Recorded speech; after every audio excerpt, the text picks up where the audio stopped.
You are listening to The Remedy.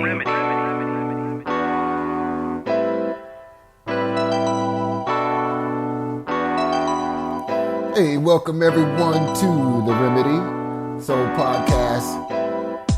Glad you guys are here with me today. I'm so glad to be dropping in with you all. Thank you so much. Those of you checking out the show, and I appreciate it. I really do. It's new. It's kind of growing. It's not really doing too much, but it's okay. I see the vision of it. All right, so I'm just gonna keep it going as much as I can. You know, I'm an optimist here. I'm looking at it as a half full situation. All right. So how's everybody doing? I hope you're all good. Just bringing some after hour thoughts with you all. As I said before, I work in the health field, mental health field. And so I started thinking of this show or this podcast or whatever it is as a way to kind of loop back to some things that I have to digest in my daily, and then maybe present it to you in a way that's helpful, you know, anecdotal, kind of like little things that you can apply, little antidotes that you can apply to your situation. But all right, so get this. I was kind of working on a situation with someone, and, you know, I try to, you know, of course, there's confidentiality matters, so that's why I'm very loose, you know, very general. So I try to, you know, I'm not going to give details, of course, ever. So that's, you know, but the idea that I'm finding that when people ask questions or they're in a state of kind of that confusion, I think when people have an overload of choices, right? And the overload of choices actually bring on this really heavy energy to them, right? I mean, I think what happens is that we don't really know what we want. So we don't match up the choices very well, you know? And so I wanted to talk to people today about that and like how we can maybe pursue the outcomes or the choices, you know, the decisions that lead to the things that we want.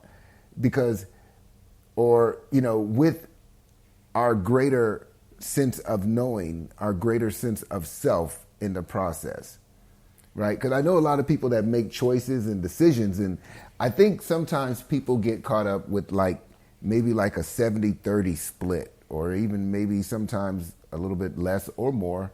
But what I mean is sometimes it's 70% what you want, and then 30% what makes the most sense, or what somebody else wants, or, you know, somebody else's great idea, you know, added a thought to it, and you said, oh, well, I didn't think of that, you know. But what I'm saying is you're leaning into their 30% instead of trusting your 70%. And that's why we go back and forth like, I don't know. What do you think?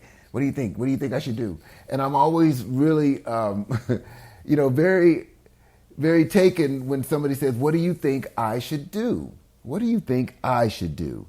And when we ask people that, we really need to do a check moment here on ourselves, because that means we just simply aren't tapping in, right? We're just not tapping in. If you're asking someone else, what do you think I should do? You think I should do this? You think I should take this job? We're giving someone else the power to make a major decision for us and leaving it like kind of in our, it's like we're almost suspended in the action of making the decision, right? Like we haven't really made one because we're not really sure, because we're actually going off of someone else's advice for the decision. So we really didn't commit. We're just kind of in the process of doing something about it, but we're willing to ask someone else, hey, what do you think I should do? Or what do you think I should do? And maybe get 10 different opinions and still not know. So here's the idea of trying to limit decisions that you have to make, because we really don't have to make that many. You shouldn't have to make like 10 to 20 decisions a day. You really shouldn't, unless you're some high level manager in some, big time corporation. But what I mean in your personal life and just managing your stress, because this is what we're getting into, is managing your stress by limiting some of these external, things, or maybe these decisions that you've made up that we really don't have to make all in one day. But nonetheless, if we can get inside of how you feel and get an understanding of how you feel and what you really want as an outcome. So that's the trick. The trick is, when you're faced with all these decisions, you need to think about the other end of it. Like, think of it like each one, or that situation, or whatever it will be, as if you were on the other side and the decision was made, and play it out in your mind, right? So play it out in your mind. If you said, I really want to leave my job, well, then play it out in your mind, the whole action of actually leaving the job, and see if that's going to lead to what you've decided you really want. Now, your goals of leaving the job can't be to go home and just sit down on the couch and chill. That's really not an option. It's not going to bring in a greater, right? So that shouldn't be a hard decision. The decision at that point would be like, man, I think I need to just take a break, maybe take some days off, get refocused, get rejuiced, get re-energized about this, and then make a better plan, right? So we're not going to leave to not have a job and not have money. So that decision is easy, right? You may not like it, but we have to make better prep. What if you're trying to make a decision to, let's say, end a friendship? I don't know, maybe it's something where there's a crossroads and you need to make a decision, but you don't know what to do. You're asking people, what should I do? Well, think of it in your mind. What if you made that decision? Would you gain what? What would you gain out of that decision being made, right? What would you gain? What would you lose? Look at it constructively.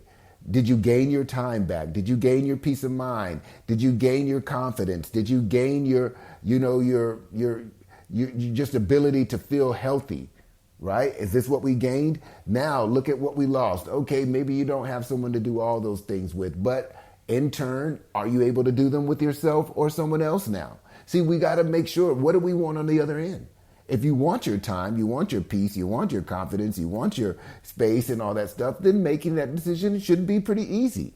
If you're afraid of just hurting feelings and people not liking you because you made a decision, well, that's on another level, right? That means we're people pleasing, and that's not going to really get us anywhere. We need to be more confident with what we want on the outside, what we want on the other side of it, right? I mean, let's take any other situation. I don't know. Some people are trying to say, oh, should I date this person or not date this person? Or should I break up with this person or not break up with this person? Same relation, back to what I just said. Are you going to gain a greater sense of yourself? Right? It may not feel good in the beginning. It may not be the best, for someone else. But if you're not in a situation where you're actually well with yourself and you're asking other people, what should you do? What should you do? What should you do? Then we're really not giving to the relationship anyway. You're kind of just starving it, right? By thinking outside and going elsewhere to figure out what you should do and all this stuff, instead of communicating within your relationship, because that's the only way it grows and thrives, is when you're talking to it. That's the water. Communication is the water that comes into relationships that helps it grow. If you're taking your water or taking the nutrients and going outside trying to figure out what to do, it's already gone, right? You're neglecting it. So this decision should be easier to make, which would then give everyone an easier or a better chance at making it through it. Prolonging it, going back and forth, only delays things, which make it more complicated. This is just going to complicate everyone's outlook because there's too much delay, right? So this is the idea. This is the idea of making decisions. And when I hear people say, what should I do? What should I do? Well, I always come back with, what do you want to do? What do you want to see happen? Because this is all in your mind's activity.